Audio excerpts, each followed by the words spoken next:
Hello friends, तर आज मी तुमच्यासाठी घरच्या घरी जिलेबी कशी बनवायची आहे ते सांगणार आहे. चला तर मग त्याची रेसिपी बघूया. सगळ्यात पहिल्यांदा मी एक भांडं घेतलेलं आहे.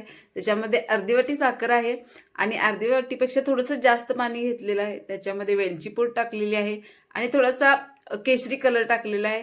तर आपण पाक करण्यासाठी गॅसवर ठेवलेला आहे.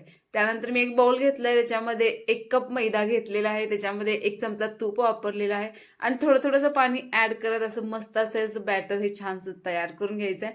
तर याच्यामध्ये मी अर्धा चमचा इनो वापरलेला आहे. इनो टाकून परत व्यवस्थित मिक्स करून घ्यायचं. त्यानंतर तुमच्याकडे एखादी पायपिंग बॅग असेल तर आपण मस्त असं तयार केलेलं बॅटर त्या पायपिंग बॅगमध्ये टाकायचं आहे.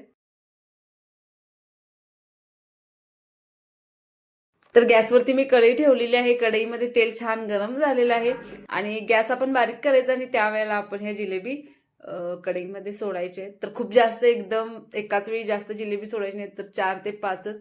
त्यानंतर जिलेबी काढल्यानंतर लगेचच आपण पाकात बुडवायचे आहेत आणि फक्त 2 ते 3 सेकंदात लगेच आपण जिलेबी पाकातून बाहेर काढायची आणि आपल्याला खाण्यासाठी जिलेबी तयार आहे. रेसिपी आवडली असेल तर लाईक करा आणि चॅनलला सबस्क्राईब करा.